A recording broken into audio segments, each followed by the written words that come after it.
बिस्मिल्लाहिर्रहमानिर्रहीम। अस्सलाम वालेकुम नाज़रीन। प्रोग्राम सिटी 10 में मैं हूं आपकी मेज़बान अन्ना यूसुफ। उम्मीद है जी आप ठीक ठाक होंगे और इसी दुआ के साथ हम प्रोग्राम का आगाज़ करेंगे कि अल्लाह ताला सबके लिए आसानियां पैदा करे। आज है जी मंडे और मंडे की एनर्जी आपकी अगर बहुत ज़्यादा एक्टिव हो और आप बड़ा फ्रेश फील कर रहे हों और अपनी चीज़ों को प्लान कर लें तो इंशाल्लाह पूरा वीक बहुत ज़बरदस्त गुजरता है। वक्ती पाबंदी सीखी है तो बहुत सारे मामला खुद ब खुद दुरुस्त हो जाएंगे।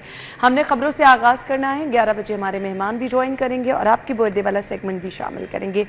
अच्छा जी, अभी खबर ये है, सबसे पहले जो डिस्कस करेंगे कि मानसून का 11वां स्पेल ये तो प्रोलॉन्ग ही होता चला जा रहा है। प्री मानसून भी इस दफ़ा मानसून ही कंसिडर हो गया था और उसके बाद से अब तक एक लंबा सिलसिला है बारिशों का जिसकी पहले से ही प्रेडिक्शन कर दी जाती है। बट होता क्या है जी कि मानसून अपना रंग जब वो स्पेल जिसमें हम दाखिल हो जाते हैं तभी पता चलता है। कभी बारिशें तेज़ कहा जाता है तो नॉर्मल बारिश होती हैं, कभी हल्की बारिशें कहा जाता है तो आपकी सोच से भी ज़्यादा बारिश हो जाती है।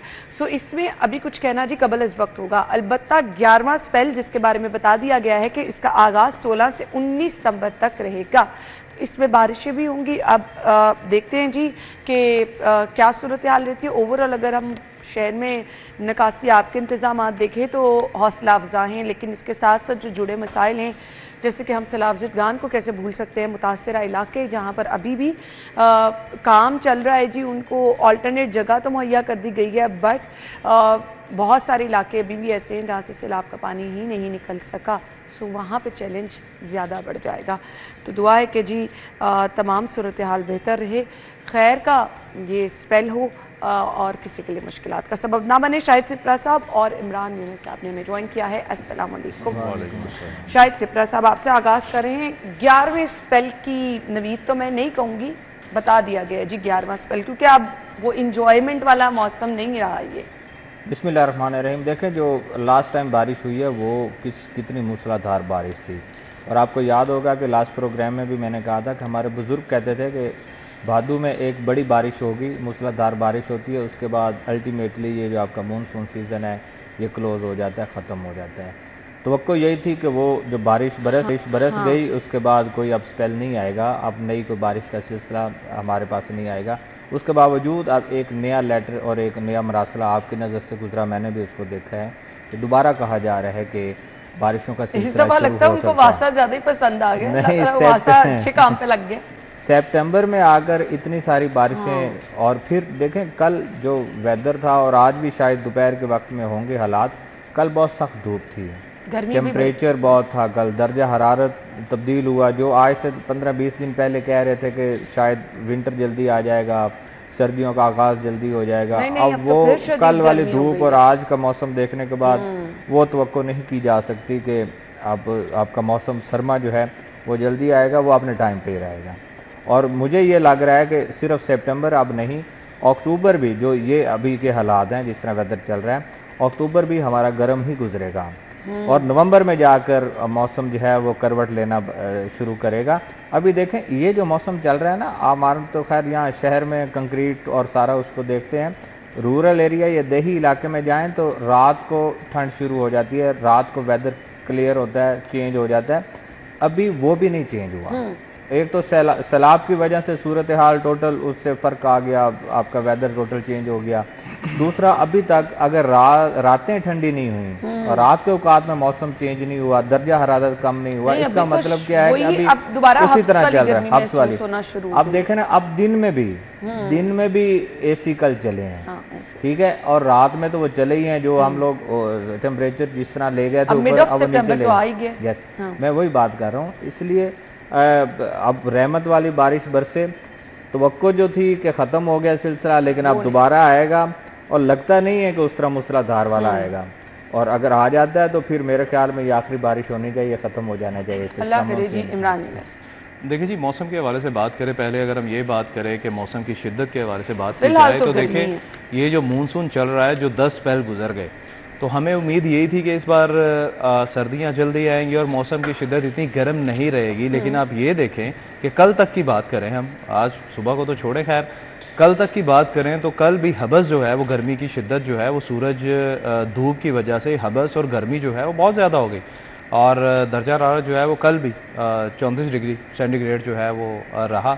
और स्पेशली जब ये हबस बढ़ता है तो फिर ऑब्वियसली बैठना उठना चलना फिरना बहुत मुश्किल हो जाता है। और कल ऐसी ही सूरत हाल थी, जैसा शायद सिप्रा ने कहा कि यकीन जाने कल वाकई एसी के बगैर कल गुजारा था ही नहीं। कल पूरा दिन यही कंडीशन थी, शाम के वक्त भी यही था और रात के वक्त भी यही था।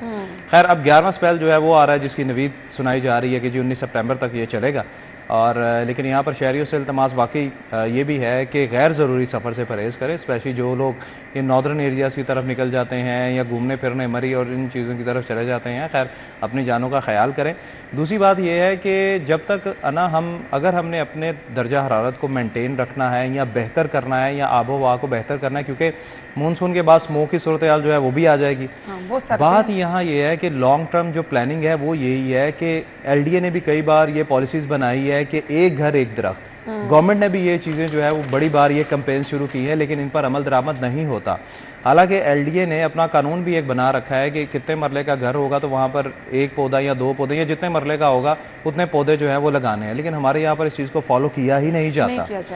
आप यकीन जाने अगर वाकई एक घर एक दरख्त अगर हो जाए तो आप यकीन जानिए फिर देखिएगा कि हमारी सूरत हाल जो है वो दर्जा हरारत की कैसी गर्मी की शिद्दत में भी कमी आएगी। अल्लाह आपका भला करे, आपकी फजा बेहतर हो जाएगी, फिर आपकी सेहत जो है वो भी बेहतर हो जाएगी। आप यकीन जाने जिस घर में सब्ज़ा होता है उस घर के जो मकीन हैं उनकी सेहत जो है वो बहुत बेहतर होती है बनिस्बत उनके जो कंक्रीट में ऑलरेडी रह रहे होते हैं। बिल्कुल ऐसे। तो कुछ चीज़ें हमारी अपने करने वाली भी हैं, हर चीज़ प्लीज़ हुकूमत पे ना डालें। पहली खबर की तरफ चलते हैं जी। वॉल्ड सिटी शाही किले के दीवाने आम की शान शौकत को बहाल किया गया है और बहाली का काम मुकम्मल कर लिया गया है। शाहजहां के दौर में तामीर होने वाले दीवाने आम अपनी शानदार तर्ज तामीर और वसी व अरीज हॉल की वजह से मशहूर है। मुगल बादशाह यहाँ शिकायत सुनते और अहम फैसले जारी करते। शायद से प्रसाद देखें, सकाफत को बचाना तो बड़ा अहम होता है किसी भी आप मुल्क की बात करें, और हमारी तो ये चीज़ें पहचान है। पहचान आप सियाहत के हिसाब से देख लें, आपके मज़ाफ़ात से जितने लोग या जितने भी स्कूल्स कॉलेजेस यूनिवर्सिटीज़ के यहाँ पे लोग बच्चे तलबा तालबात आते हैं,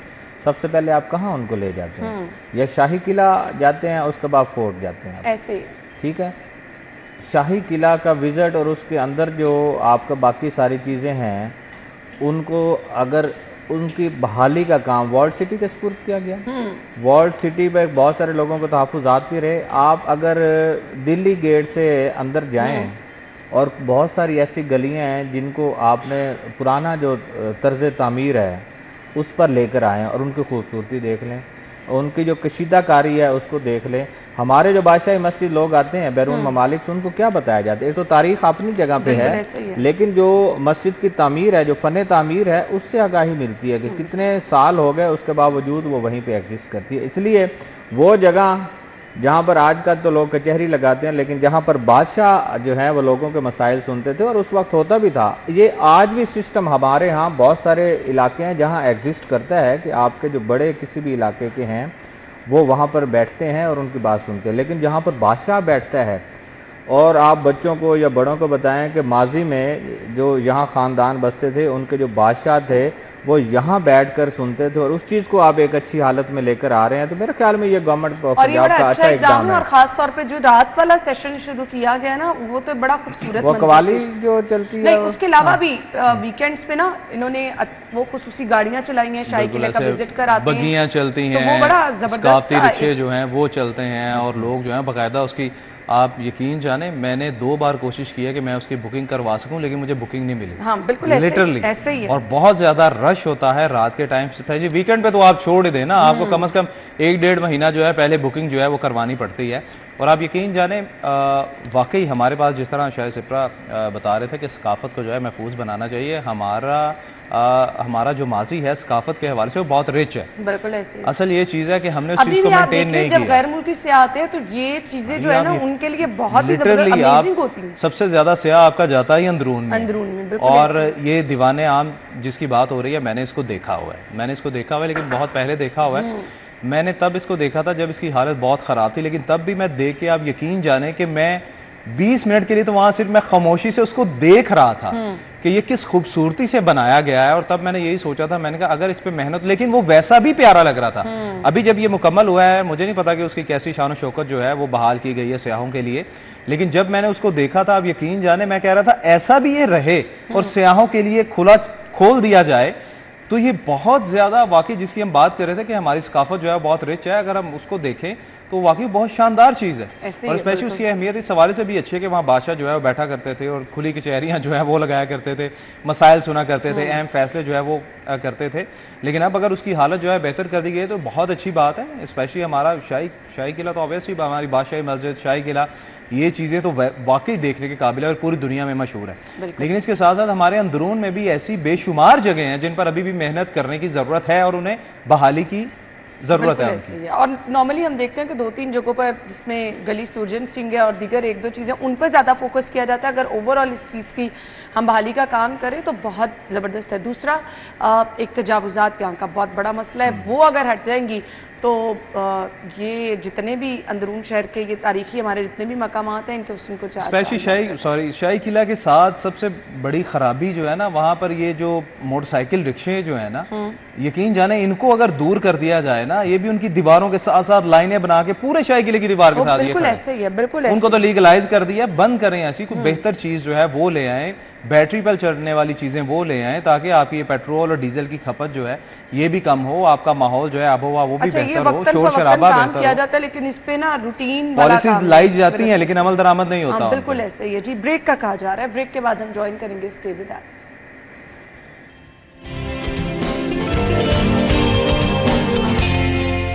welcome back once again. So हम चल रहे हैं जी अगली खबर की तरफ। जेलों में सिक्योरिटी का जदीद निज़ाम, 5 अरब खर्च होंगे। जेलों की सिक्योरिटी बेशक बहुत ज़रूरी भी है। इमरान यूनुस, देखिए जी, जेलों की सिक्योरिटी के हवाले से बात करें, सिक्योरिटी तो वैसे भी बहुत बेहतर है। अब चाहे इसको ये इन्हेंस करने जा रहे हैं, आप देखते हैं कि उसमें क्या होता है। लेकिन असल जो चीज़ है ना, जो हम बात करते हैं रवैयों के हवाले से, जैसा जेलों के अंदर जो रवैये हैं ना, वो थाना कल्चर तो कदरे बेहतर है। थाना कल्चर जो है वो मैं कहता हूँ कि कई गुना बेहतर है। जो जेलों के अंदर जो हालात हैं, जो वाक़यात हैं, ये एक साहब जो है वो बग़ैर किसी केस के, बग़ैर किसी इल्ज़ाम के 3 माह अंदर रह कर आए और मेरी उनसे बात हुई और जब उन्होंने वो सारी चीज़ मुझे बताई तो मैं वाकई बहुत परेशान हुआ और मैंने सोचा कि मुझे इस पे लिखना चाहिए जो वहाँ पर रवैये हैं। सबसे ज़्यादा करप्शन जो है ना, उन्होंने बताया कि सबसे ज़्यादा करप्शन जो है ना वो आपकी जेलों के अंदर होती है। तो मैंने कहा जी आपको सहूलियात, मैंने कहा आपको सहूलियात बेहतर नहीं मिली। उन्होंने कहा जी जितना जिसके पास पैसा जितना अंदर लगाएगा वो उतना बेहतर उसको कमरा मिलेगा, उतना बेहतर उसको फ़ोन की सहूलियात मिलेगी, मोबाइल फ़ोन की सहूलियात, हर किस्म की चीज़ जो है वो अभी भी जेलों के अंदर मिल रही है। ये मैं इसलिए नहीं कह रहा कि मैं कोई झूठ बोल रहा हूँ। मेरे पास एक गवाह है जो कि मैंने कहा था इस पर सोशल मीडिया की स्टोरी करता हूँ, उसने कहा जी मेरा चेहरा ना आए, और मैं इस पर कर भी सकता हूँ। अगर कोई इससे सवाल पूछे हमसे तो हम कर सकते हैं, बता सकते हैं कि जेलों के अंदर ऐसी सूरत हाल है। हम ये नहीं कहते कि जेलों पे आप फंड्स ना खर्च करें, उनको बेहतर ना करें, जेलों को आप बेहतर करें, लेकिन यार घर आपने खूबसूरत बना दिया, दफ्तर आपने खूबसूरत बना दिया, अंदर अगर माजरत के साथ आपने भेड़ बकरियां ये देखें और जानवर रखे हुए हैं तो फायदा उस चीज का। विजिटर मैनेजमेंट सिस्टम ऑपरेशनल किया जाएगा, इसके साथ जी ऑटोमेटिक अलार्म जनरेट होगा, फिर आप वॉकी टॉकी हैं, एक्सरे बॉडी स्कैनर हैं, 615 पैनिक बटन है, पब्लिक एड्रेस सिस्टम है, बॉडी कैम है, फिर इसके बाद जदीद कैमरे हैं। इन सब चीजों के बावजूद करोड़ों रुपए की आमदन होती है जो जेल का सरबराह होता है। स्पेशली अगर अडयाला जेल की बात करें ना, तो सिर्फ वहाँ का जो सरबराह है ना, आप यकीन जाने करोड़ों की महीने की तो उसकी आमदन है। ये मैं बात कर रहा हूँ 2.5 से 3 करोड़ की, ये कोई मामूली बात नहीं मैं कर रहा हूँ, और ये मैं किसी बेस पर ही बात कर रहा हूँ। तो जेलों में ये चीज़ होती है। हम बात ये कर रहे हैं कि जेलों के अंदर रवैये जो हैं वो बेहतर करने की ज़रूरत है, उसके अंदर चेक एंड बैलेंस रखने की ज़रूरत है। बाहर तो आप ठीक है, आप बहुत ज़्यादा सिक्योरिटी बना रहे हैं और अल्लाह का शुक्र है कि हमारी जेलों की सिक्योरिटी अभी भी बहुत बेहतर है। हमारी ये सेंट्रल जेल देख लें आप, उसकी सिक्योरिटी आप देख लें, और लेकिन असल बात यह है कि अंदर जो हालात हैं उनको बेहतर करने की ज़रूरत है। 5 अरब रुपए इसके खर्च किए जा रहे हैं शायद से। साहब देखें, इमरान जो कह रहा है कि अपनी जगह पे वो बातें ठीक है, जो कैद होके आता है ना, और बिलखसूस जो 302 जो कत्ल के मुलजिम होते हैं उनको अंदर संभालना भी बड़ा मुश्किल होता है। फिर ये सहूलत जो फ़ोन की दी गई, वीडियो कॉल की दी गई, ये आपको पता है गवर्नमेंट ऑफ पंजाब ने दी। जब हमारे मौजूदा वज़ीर दाखिला मोहसिन नकवी साहब जब निगरान वज़ीर आला थे, उन्होंने ये सहूलत कैदियों की दी कि फैमिली से वो बात कर सकेंगे। जो इन्होंने बात की है कि किस तरह करके चीज़ें चलती हैं और ये चीज़ें ये तो एग्जिस्ट करती हैं, इसमें तो कोई दूसरी राय नहीं है कि आप कैद काट रहे हैं और अगर आपका खाना घर से पहुंचना है, कपड़े पहुंचने हैं, वो किस तरह पहुंचने हैं, वो चीज़ें चलती हैं। अब दूसरी बात जो ये जिस पे हम कह रहे हैं कि इतने अरब रुपए लगाए जाएंगे, अब देखें आपके जो नाकाबंदी है शहर में पुलिस की, या इसको किस तरह बेहतर बनाया गया था। यही कहा था कि बॉडी के साथ कैमरा लगा दिया जाए ताकि मॉनिटरिंग हो सके। इसी तरह इसमें जो एक मुझे बताया, देखिए एक जो लाइन मुझे नज़र आई थी कि आपको किसी जगह पर आपकी वायलेशन है तो वो अलार्म बजेगा, कि आपको किसी एक जगह पे आप उसको इस तरह के सिग्नल देंगे कि अगर इस जगह पर कोई शख्स जाएगा या कुछ मॉनिटरिंग होगी तो वो होगा। देखें एक सवाल ये है कि ये तमाम लोगों के लिए रूल्स एंड रेगुलेशन होते हैं, तमाम के लिए होते तमाम के लिए हैं, लेकिन इम्प्लीमेंट जो है वो जिस पे होते हैं बस उन्हीं पे ही होते हैं। चलें आप सिक्योरिटी कर लें, बहुत सारे अंदर लोग जो हैं वो कैद होते हैं, ख़वातीन भी होती हैं, बच्चे भी हैं, नौजवान हैं, बूढ़े भी हैं। तो मेरे ख्याल में जेलों की सिक्योरिटी करना या इस तरह के जदीद टेक्नोलॉजी से मुज़य्यन अगर चीज़ें वो करना जा रहे हैं तो बड़ी अच्छी बात है, बजाय के रवायती अंदाज में जो हमारी हो रही है कि रजिस्टर पड़ा है, वहाँ एंट्रियाँ हो रही हैं, फिर आप जा रहे हैं, पर्ची सिस्टम चल रहा है ऑनलाइन, या इस तरह की जिद्दत लाना चाह रही है अगर आपकी महकमा दाखिला उसमें जेलों में, तो मेरे ख्याल में ज़रूर करना चाहिए। लेकिन इसके नताइज जो है ना फिर वो ओवरऑल नज़र आने चाहिए। ये नहीं कि अगर आप 5 अरब रुपए अच्छी खासी रकम है तो ओवरऑल अगर ये तमाम इंतजामात हो जाते हैं तो फिर तो बड़ी सहूलियात बेहतर हो सकती हैं, हालात बेहतर हो सकते हैं, फिर जो इश्यूज़ छोटे मोटे हैं वो तो बिल्कुल नहीं होने चाहिए जी।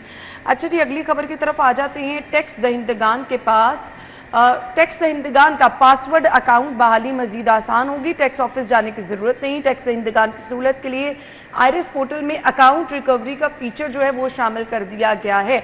वैसे टैक्स रिटर्न जिन लोगों ने फाइल करनी है वो जल्दी कर लें क्योंकि एंड पर आकर मुश्किल हो जाती है, और इसके लिए ही अब आसानी पैदा की गई है कि जिन लोगों का पासवर्ड वगैरह भूल जाते हैं उनके लिए बड़ा मसला होता है। इमरान यूनुस, देखें जी ये तो बहुत अच्छी सहूलत है, बहुत अच्छी, क्योंकि मैंने खुद ये भुगता हुआ है ये चीज़।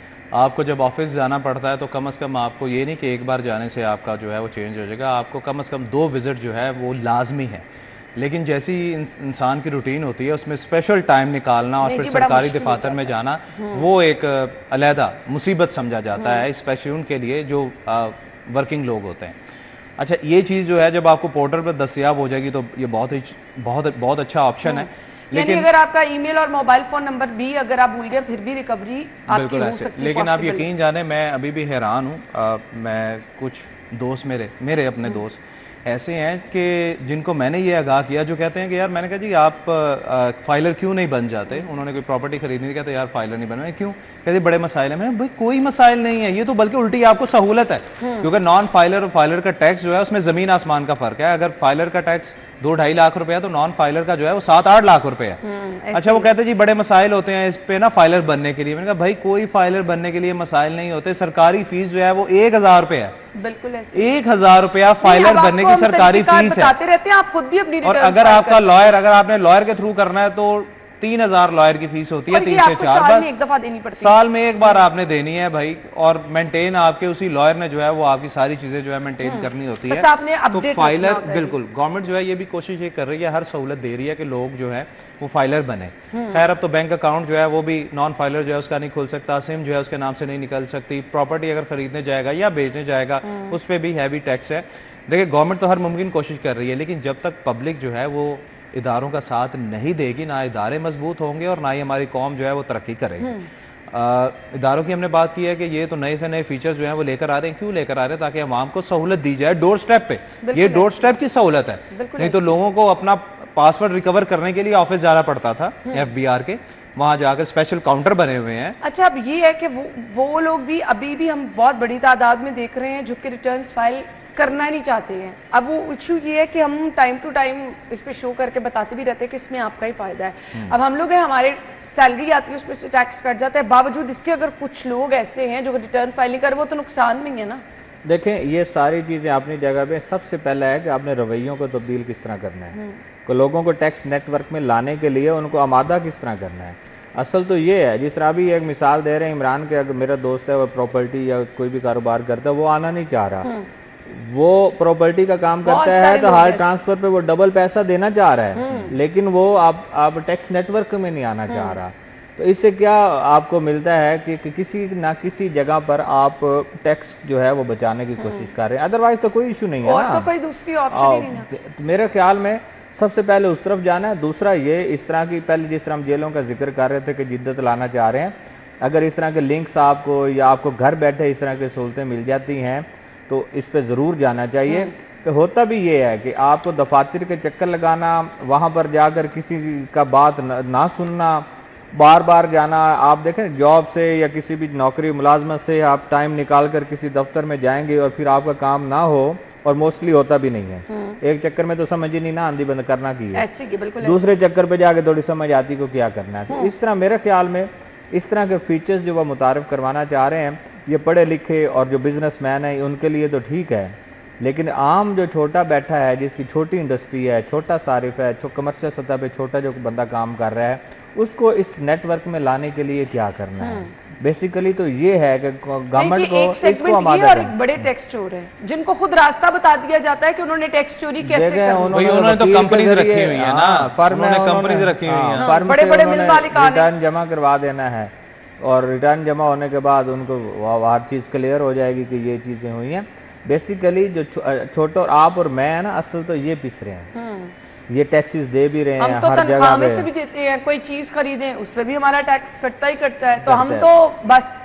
अच्छा, नॉन फाइलर्स को ये समझने की जरूरत है कि अगर वो फाइलर नहीं है उसके बावजूद वो टैक्स अदा कर रहे हैं। वही ना, वो टैक्स आप माचिस की डिब्बी भी आपने खरीदने जानी है, कहीं खाना खाने भी जाना है, कुछ खरीदना है, आपकी टैक्स डिडक्शन हो रही है, तो भाई उससे 1000 दर्जे बेहतर है कि आप फाइलर बन जाए, ताकि जिन लोगों को आप अपना टैक्स कटवा रहे हैं वो भी आगे फिर सरकार को टैक्स जो है वो देने के जवाबदेह हों। बिल्कुल ऐसे ही है। और ये जो आपके टैक्स के पैसे हैं ये आपके इस्तेमाल में ही आते हैं, इसका ये नहीं है। हाँ, बहुत सारे लोग फिर अब इस पर भी क्वेश्चन करते हैं, अब बहुत सारे लोग ऐसे हैं वो इस पर भी क्वेश्चन करते हैं कि वो तो अब जब आप उमरा को देखते हैं, सरकारी अफसरान को, वो कहते हैं कि हमारे टैक्स का पैसा इस्तेमाल कर रहे हैं। देखो होना भी चाहिए, लोगों के ये भी क्वेश्चन होते हैं। क्वेश्चन क्या है कि ये तो हकीकत है ना, ये भी तहफ़्फ़ुज़ात होते हैं। हमारे जो पैसा गवर्नमेंट ऑफ कहते हैं उस पे याशी हो रही है, गवर्नमेंट ऑफ पाकिस्तान के पास जो हमारा पैसा जमा हो रहा है, बेसिकली ये गवर्नमेंट सर्वेंट क्यों कहा गया, इसलिए कहा गया है ना कि पब्लिक सर्वेंट, हम लोगों का जो टैक्स का पैसा है उसकी बुनियाद पर उनको मराद मिल रही है, तनख्वाहें उससे बन रही हैं, आपका इंफ्रास्ट्रक्चर उससे बन रहा है, आपके मुल्क के दीगर जो मामलात हैं वो उससे चल रहे हैं। पब्लिक सर्वेंट बड़ी अच्छी लाइफस्टाइल है उनका। नहीं, लाइफस्टाइल देखें, कर लेना CCS लाइफस्टाइल तो लाइफस्टाइल देखें उनको, पर सर्वेंट ना के फिर उनको देखें, गवर्नमेंट ने उसको स्ट्रक्चर बनाया है ना, गवर्नमेंट उनको दे रही है, और जितना गवर्नमेंट ने उनको दिया अगर वो उसी में रहकर भी अपना लाइफस्टाइल रखें तो वो भी बहुत बेहतर है। लेकिन बहुत सारे लोग उससे आगे निकलने की कोशिश करते हैं और जाते भी हैं कि अपना लाइफस्टाइल चेंज करते हैं, और गवर्नमेंट ने खुद उनको इस तरह के रिटायर होने के बाद ऑस्ट्रेलिया, अमेरिका, यूके, यूरोप में नेशनलिटी ले लेते हैं। ये बात है ना, फिर ये चीजें हैं। खैर आगे आ जाएं जी। प्रॉपर्टी टैक्स वसूली में गफलत, 23 करोड़ का नुकसान है। और राव साहब की खबर है, महकमा एक्साइज एंड टैक्सेशन की संगीन गफलत है। माली साल 2021-22 की ऑडिट रिपोर्ट में एक्साइज एंड टैक्सेशन की कारकर्दगी पर सवालात उठाए गए हैं। ये गफलत हमेशा ही रहती है। बड़ी हैरानगी वाली बात है कि प्रॉपर्टी टैक्स वसूली में गफलत हो रही है। इसको गफलत नहीं कह सकते, इसको आप गबन कह सकते हैं। क्यों? क्योंकि प्रॉपर्टी टैक्स जब वसूल कर लिया जाता है, भाई प्रॉपर्टी टैक्स पता है आपको कैसे वसूल किया जाता है? जब आपने खरीदनी कोई प्लॉट से शुरू हो जाए, नोटिस से पहले ही लोग आना शुरू कर देते हैं। आप प्लॉट से शुरू, हम प्लॉट से शुरू करते हैं। आप शहर में कहीं भी कोई प्लॉट लेते हैं ना, सबसे पहले आपको TMA और ये टैक्सेस जो हैं वो देने पड़ते हैं। क्यों शायद सिप्रा साहब? इसी तरह है ना, इसी तरह। उसके बगैर आपकी ट्रांसफर जो है वो होनी ही नहीं है। ठीक है, सरकार को पैसा चला गया, उसके बाद TMA की फीस चली गई, टैक्स का चला गया, प्रॉपर्टी टैक्स की फीस चली गई, ठीक है, वो सरकार के अकाउंट में चली गई। फिर जब आपने घर बनाना है उसका आपने टैक्स देना है। जब नक्शा फीस कर आप अप्रूव करवाते हैं, चाहे वो TMA है या कोई भी सोसाइटी है, TMA की फीस होती है वो भी चली गई, नक्शा फीस है वो भी चली गई। उसके बाद क्या होता है? आपने घर बना लिया, फिर सालाना आपको टैक्स का एक पेपर आता है, वो प्रॉपर्टी टैक्स की तरफ से आता है। ठीक, प्रॉपर्टी टैक्स का पेपर होता है, वो TMA भी भेजता है, वो हर कोई भेजता है, और वो आपने पे करना ही करना है। वसूली तो होती है, लेकिन आगे सरकार के अकाउंट में वो चीज क्यों नहीं जा रही, इसको इसलिए मैं कह रहा हूँ कि ये गबन है, गफलत नहीं है।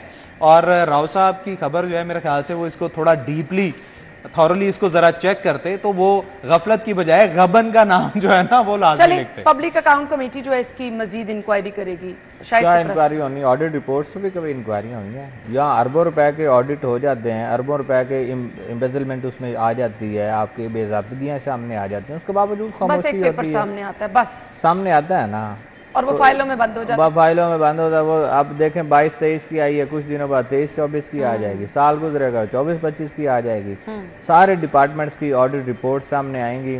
उस पे एंड पे लिखो होगा कि इस तारीख को हमारी जो कमेटी बनी हुई थी उन्होंने रब्ता किया, उनका ये जवाब है, हम इससे मुतमिन नहीं हैं, तो इस पे फर्दर एक्शन लिया जाए बस। इसके बाद इसके अलावा ऑडिट रिपोर्ट या ऑडिट पैरा में कुछ भी नहीं लिखा होता है। ये नहीं आप कह रहे हैं कि ये रिवायती काम है, इससे फर्क कोई नहीं पड़ने वाला। चलें फिर ब्रेक ले लेते हैं जी, ब्रेक के बाद ज्वाइन करेंगे स्टे विद अस।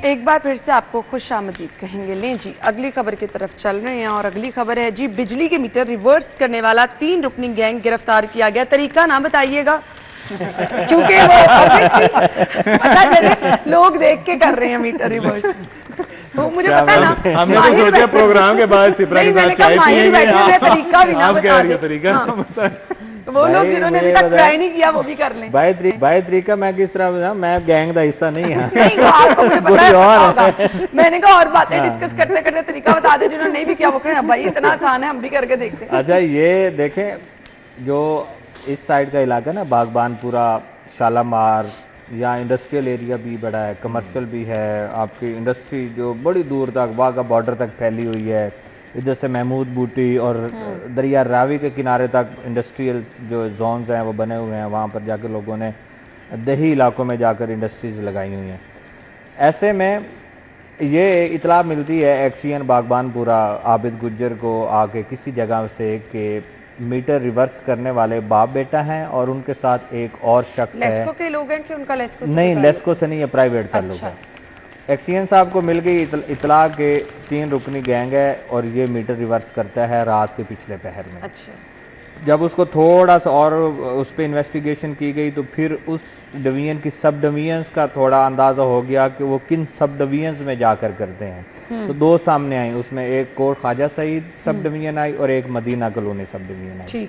इन दोनों को एसडीओ को ऑन बोर्ड लिया गया। एसडीओ के सईद जो है, नुमान सदीक, और एसडीओ मदीना कॉलोनी अताउल्लाह खटक, इनको मैसेज भेजा गया कि आप लोग मॉनिटरिंग करें।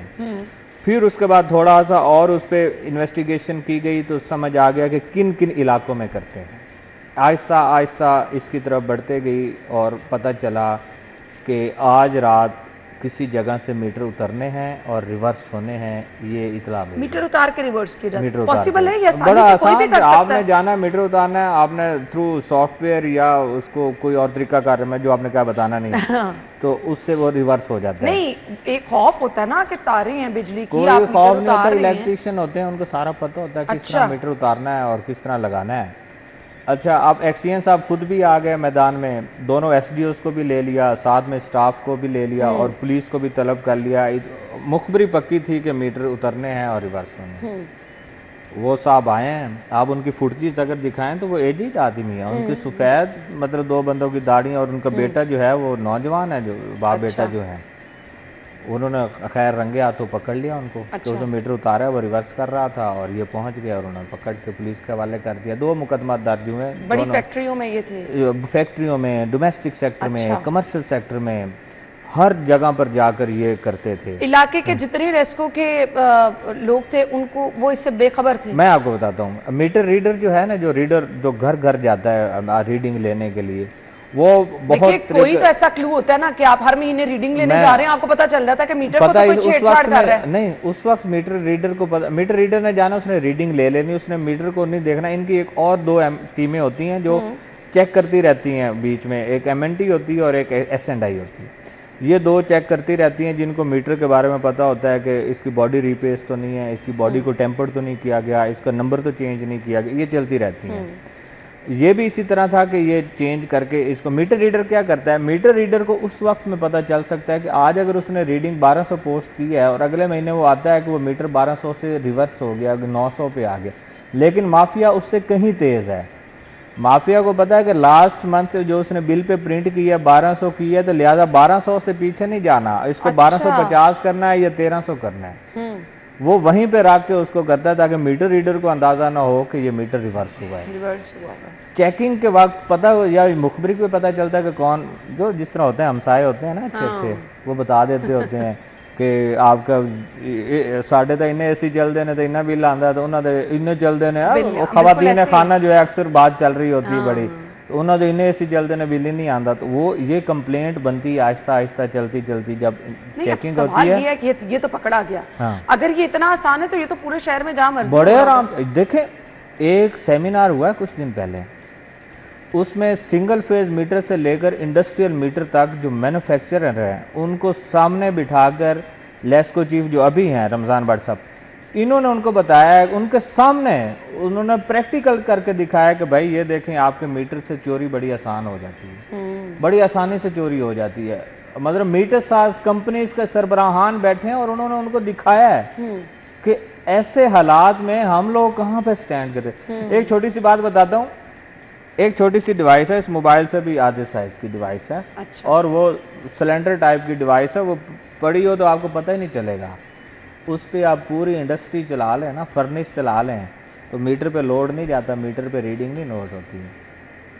ये वहाँ पे उन्होंने करके दिखाया। उसकी पकड़ भी किस आसानी से नहीं, उसकी पकड़ भी नहीं है। अच्छा वो बाहर लगनी भी नहीं है, आपके पास वो अंदर लगनी है कहीं इंडस्ट्री में, ये ले पीछे क्या और अंदर लग जानी है, उसको पकड़ना बड़ी मुश्किल है। मतलब फिर हो रही है। ये उस वक्त के रीजनल मैनेजर थे रशीद, आजकल छुट्टियों पे हैं, चौधरी रशीद, ये उन्होंने पकड़ा था ये केस। उस और मौजूदा जो एक्सीएन MNT है जो मैंने पहले जिक्र किया टीमें होती हैं, आमिर इकराम, उन्होंने ये पकड़ा था। वो एक सिलेंडर सा, वो इतना सारा छोटा सा सिलेंडर टाइप है, जिस तरह ये पुराने जमाने में हमारे घरों में ट्यूब लाइट होती थी तो उस पे जो वो लगा होता था स्टार्टर के लिए, इससे थोड़ा बड़ा साइज में। आप उसको अंदर प्रेमिसेस के अंदर इंस्टॉल करना है। उसके बाद कोई खुफिया मॉनिटरिंग कहीं बड़ी जगहों पर नहीं की जाती। क्या करनी है भाई, मॉनिटरिंग तो होनी है कि आपका जो बॉक्स लगा है उसको कोई टेम्पर्ड करे, आपका मीटर टेम्पर्ड करे, उसके अंदर जो सीटीज हैं उनको कोई टेम्पर्ड करे, तो आप चोरी करेंगे ना। एक चीज अंदर लग गई है, उसने रीडिंग ही नहीं नोट करने देनी मीटर को, मीटर पे लोड ही नहीं आने देना, तो किस तरह पकड़ेंगे। ये बड़ा अलमिया था। मैन्युफैक्चरर्स को सामने बिठाकर उन्होंने कहा कि सिंगल फेज मीटर का भी बताया, और MDI कनेक्शन जिसको हम करते हैं, ये आपके बड़े कनेक्शन TOU मीटर जिस पे लगते हैं, उसको इन्होंने बताया कि ये इंडस्ट्री के साथ अगर ये हालात होंगे तो हम लोग किस तरह चलेंगे। इसलिए जो मैन्युफैक्चरर है वो पीछे रह गए, माफिया बहुत आगे चला गया। सही बात है, उनके पास तोड़ है। ये उस वक्त बचेंगे जब मुसलसल नहीं, ऐसे में फिर राम सारिफ पिसता है, हम आप पिसते हैं, जो कि बिजली पूरा महीना नाप तोल के इस्तेमाल करके भी भारी भरकम बिल अदा कर रहे हैं। उन बेचारों का फिर कौन परेशानी। ब्रेक का काफी देर से कहा जा रहा है, ब्रेक के बाद आते हैं।